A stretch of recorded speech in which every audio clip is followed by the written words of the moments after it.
Humbly welcome the word that has been planted in you and is able to save your souls.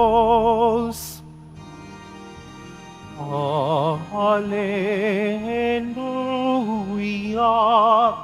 Hallelujah.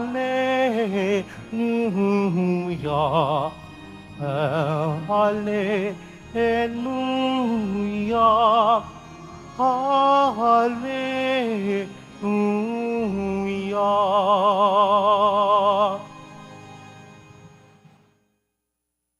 The Lord be with you. And with your spirit. A reading from the Holy Gospel according to Matthew. Glory to you, O Lord. Jesus proposed a parable to the crowds. The kingdom of heaven may be likened to a man who sowed good seed in his field. While everyone was asleep, his enemy came and sowed weeds all through the wheat and then went off. When the crop grew and bore fruit, the weeds appeared as well. The slaves of the householder came to him and said, "Master, did you not sow good seed in your field? Where have the weeds come from?" He answered, "An enemy has done this." His slaves said to him, "Do you want us to go and pull them up?" He replied, "No. If you pull up the weeds, you might uproot the wheat along with them. Let them grow together until harvest. Then, at harvest time, I will say to the harvesters, first collect the weeds and tie them in bundles for burning, but gather the wheat into my barn." The Gospel of the Lord. Praise to you, Lord Jesus Christ. Please be seated.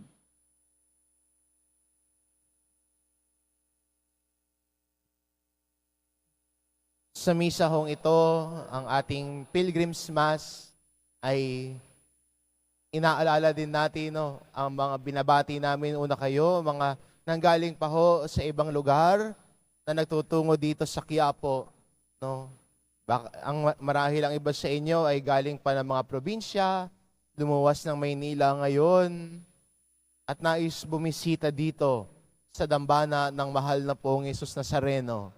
At ganoon din ay kinikilala din natin ang mga deboto natin na sumusubaybay sa ating online mass.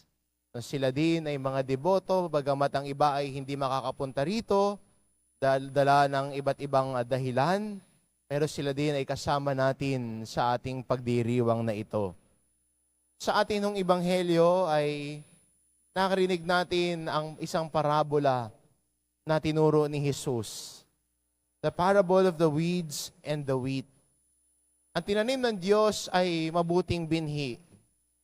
Ngunit kasama sa pag-usbong ay ang mga weeds na tila'y umaagaw ng sustansya na para sana sa trigo. Maganda rin po sa ating pamumuhay bilang Kristiyano na sa ating paglago, minsan ay may mga weeds din tayo na makikita. Minsan may mga kahinaan tayo na napapansin natin. Mahirap nga naman. Mahirap din naman kung yung tao, tila ang tingin niya sa sarili niya, wala siyang kahinaan, wala siyang kamalian. No? Mahirap po yata yun. Ay tawag tayo doon, bilib na bilib sa sarili. Sa Tagalog GGSS yun. Gandang-ganda sa sarili. O gwapong-gwapo sa sarili, na ang tingin niya, wala na siyang kahinaan, wala na siyang pagkakamali. Di siya na. Pero, maganda makita sa ating paglago bilang Kristiyano, na may mga kahinaan din tayo. May mga, masasabi natin sa ating paglago ay, may mga kailangan din tayong ayusin sa buhay natin. At ang paanyaya ng Diyos sa atin ngayon is to be aware of the weeds in your life. Be aware of our weakness. Be aware of whatever needs to be grown. Ano ba kailangan natin palaguhin sa sarili natin? Ano yung mga kahinaan natin? Ano yung mga gusto natin baguhin sa buhay natin? At bilang mga Kristiyano, dahan-dahan na magsumikap, na lumago. Tulad ng paglago natin bilang Kristiyano, andun pa rin yung damo. Pero sana, ang mas palaguhin natin yung mabuting binhi sa buhay natin. Ang mas paalagahan natin ay ang mabuting binhi ng mabuting balita sa puso natin. Kaya kasama din ang paglago natin, minsan may mga pagsubok tayo.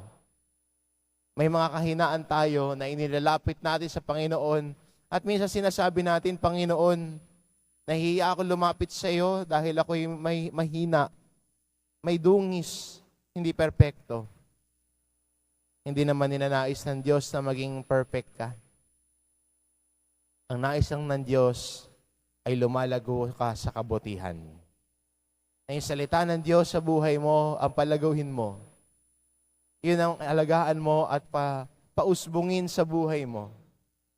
Hindi yung kahinaan mo, hindi yung kapalpakan mo. Kasi may kanya-kanya rin tayong kapalpakan at pagkukulang. Pero ang paanyaya ng Diyos sa atin, sa kabila ng lahat ng ito, sa kabila ng mga pagkukulang at kahinaan natin, hayaan natin na ang Diyos ay palaguhin ang mabuting balita sa buhay natin. Be aware of the weeds. Importante ho yun. Kailangan din natin maging aware sa kung ano ang kailangan nating baguhin sa buhay natin. Kailangan din natin ilapit sa Panginoon yung mga aspeto sa buhay natin na kailangang baguhin ng Diyos para sa atin. At tulungan niya tayo sa pagbabagong yon. Para sa ganon, ang mas umusbong ay ang mabuting balita sa buhay natin. Magandang imbitasyon sa atin ito ngayon bilang Kristiyano. At sana magbigay pag-asa din sa atin na oo, minsan may mga pagkukulang tayo. Minsan may mga kanya-kanya tayong kahinaan. Pero ang grasya ng Diyos ay higit kaysa sa ating kahinaan at pagkukulang. Ang grasya ng Diyos ay mas higit kumpara sa ating mga kasalanan. Hingin natin sa Diyos na tulungan niya tayo na palaguhin lalo ang binhi ng mabuting balita sa buhay natin. At ang mga damo ng kahinaan at pagkukulang ay putulin at paikliin. Nang sa gayon, ang mabuting balita ay mas umusbong sa buhay natin at magbigay bunga sa iba. Amen.